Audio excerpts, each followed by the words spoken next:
and kia ora koutou from Aotearoa, New Zealand. Terry, do you want to introduce yourself? Hello everyone, my name is Terry and I'll be co-presenting with Stephen. That's good. Okay, so in how we're presenting this in our 10 minutes or so that we have is I'm going to introduce it, then I'll hand over to Terry to talk specifically around the Samoan context that we're using in our paper, and then I'll follow up on the points that we're making using that, and it's very much a conversation starter.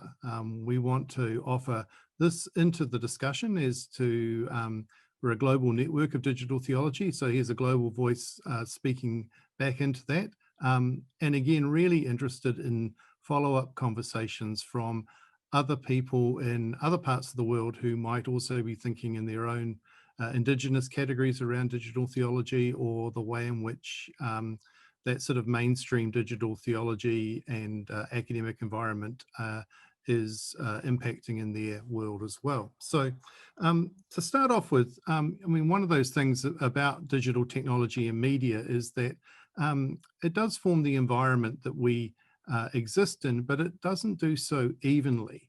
And so in some places it will have particular impacts locally, in other places it'll have global impacts, and different cultures and different communities engage with that, negotiate that, wrestle with it, celebrate it, but often coming out of their own sort of local context, which is then impacted by that wider sort of global side of things. So one of the things that, you know, if you've been working in sort of the digital religion and digital theology fields for a while, you'll note that there's a very strong axis that probably runs from through the US, through the UK, into Europe and Scandinavia. And there's some significant work that's been done by a whole range of scholars and practitioners in that area who've contributed to a really good body of knowledge. What we're starting to see now are more voices coming from the Asia Pacific region and Latin America, Africa, the global south in some ways. So, you know, where's the space for these voices? That's sort of the question that we're having for this, and we'll come to that as we go along. So what we want to do here is offer what is, I suppose, is a form of talanoa. It's a Pacific way of telling stories and creating a shared space for respectful conversation and hospitality, and for everybody to be heard right. So we've framed this in terms of the Samoan concept of the va, and I'll hand over to Terry now to briefly explain what that is. Thank you. So I'm going to give a summary of the va and its significance. The va literally means space, but the Pacific understanding of space, or the va, is summed up by a wonderful definition given in our paper by Albert Wendt, which states that the va is not an empty space. It's not a space that separates, but it's a space that relates.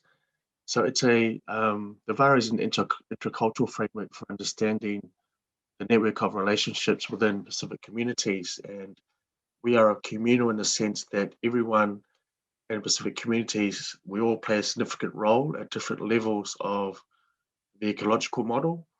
At the simplest level, we are all part of a family. Our families are all part of the wider extended family. Our extended families are part of a village, and our village are part of a wider district, and that all contributes to the wider national identity. The relationships within the va are meaningful because everyone, the family, church, the village, we all, our roles are socially determined, and we all have responsibilities and obligations, and the importance of fulfilling those obligations to the best of our ability. The goal is social cohesion. And it's like a clock. I like to use the analogy of a clock, which is made up of various components.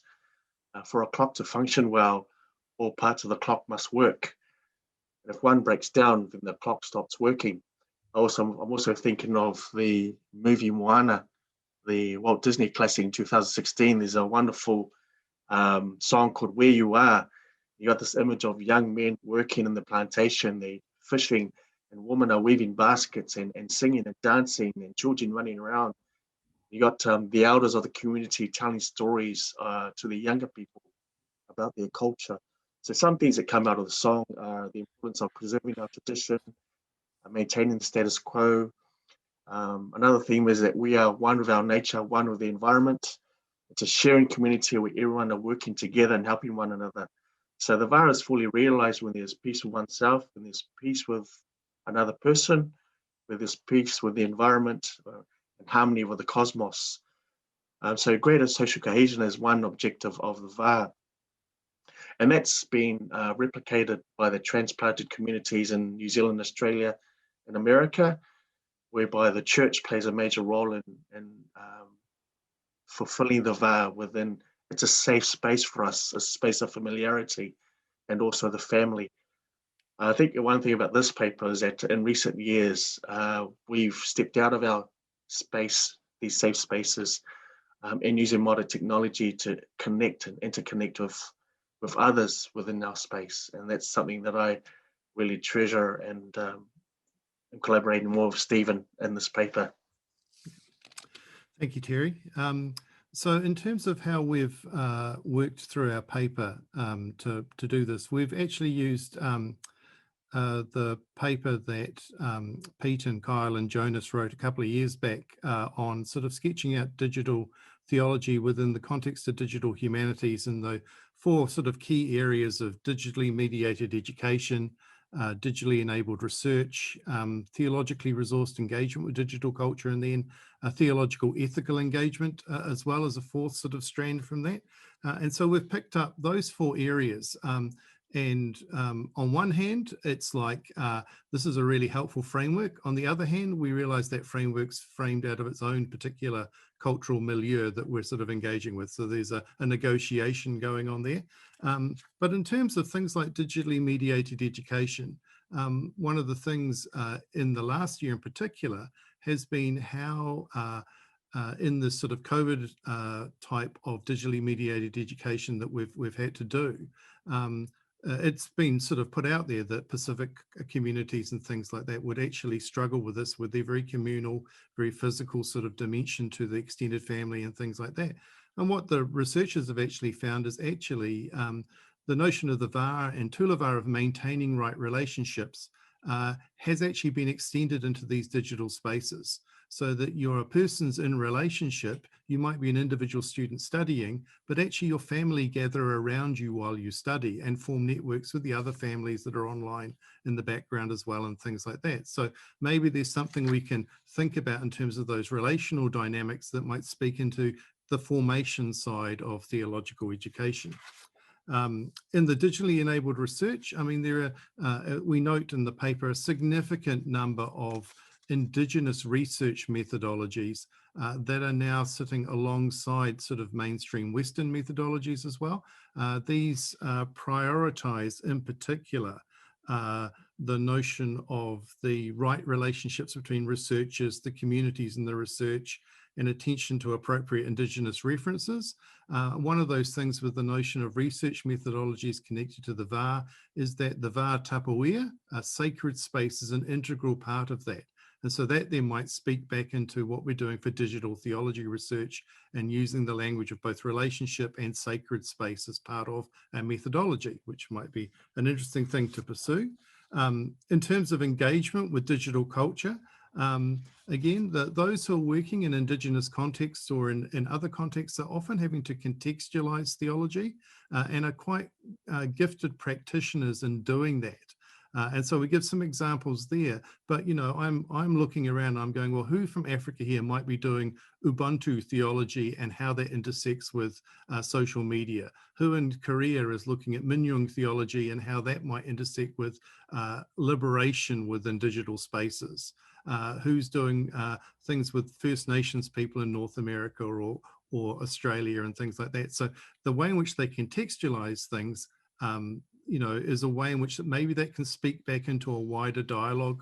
And then the 4th point, again, is the way in which those communities who are not part of the mainstream are particularly alert to the way in which digital media and culture, and the way in which the way people do maybe digital theology and things may actually end up dehumanizing or marginalizing communities. Is there a mainstream narrative or a particular Western narrative that actually doesn't recognize the difference and the variety and the diversity, which can contribute to a greater whole, and how identity might be homogenized or assimilated in that as well? So maybe some of these communities can point out the plank in other people's eyes and things like that as well, but also to enter into genuine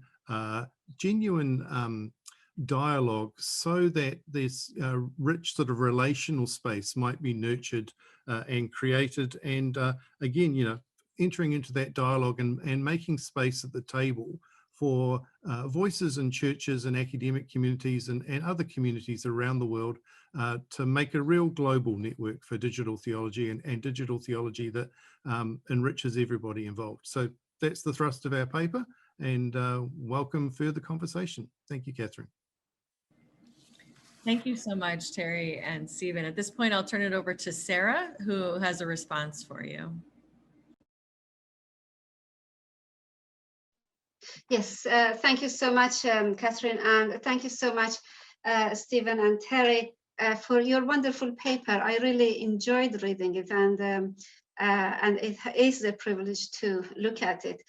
Before starting my things, let me just quickly tell you that a few years ago, I had a trip to New Zealand, and in that trip, I had the privilege to meet some Maori people.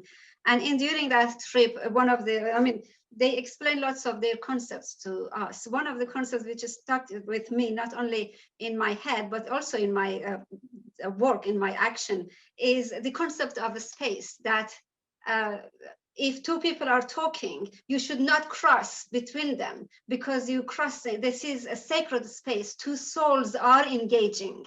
And I love that concept. And still sometimes when two people are talking, I'm scared to cross over. And even if they give me permission, because I don't want to disturb that two souls are occupying that space. When I was reading your paper, actually, I was so excited to look at this and to read about this concept. And as you mentioned, it is a paper in progress, and still lots of ongoing dialogue is going on in this paper. However, the things I really like to take with me from this paper, of course, is the concept of a vow, which again, because of my own connections into it, and start thinking about it, especially in relation to relational space, negotiated relational space between people and their environment, and between individuals, and between also people and the digital technology. And that is what I say. For example, I was to start thinking there is a space between me and my screen, and also the space which is digital itself, and the space between your screen to you. Again, we are talking about three different spaces at the same time in here.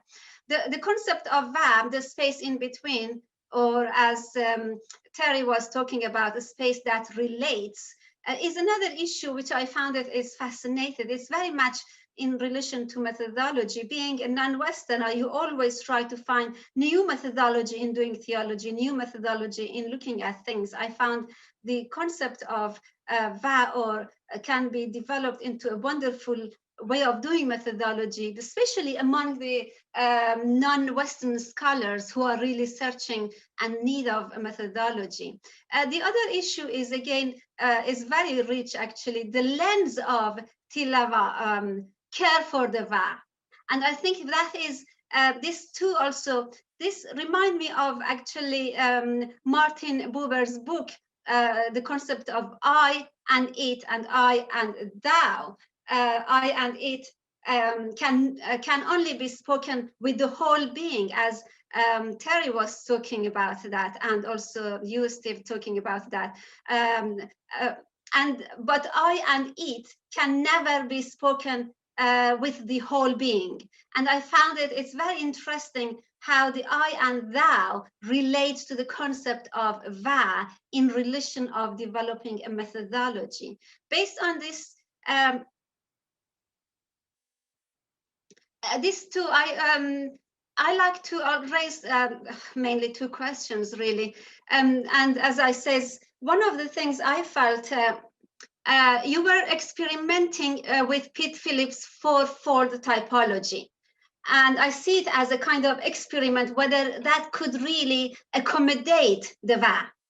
And that could accommodate in relation to the methodology or the framework. Though again, and also the layout, I think that created a kind of, or reduce the room to VA to maneuver it to become much more interesting in your article and to shine in that, because Teu Le Va could by itself be a wonderful framework, and use this threefold framework from Pitt's framework could be used only as an inspirational to develop a new framework in that argument. What I like you to if you don't mind, why did you choose that? Why not? Why didn't you use the concept of VA and Teu Le Va as the framework to bring other issues under this umbrella, rather than creating a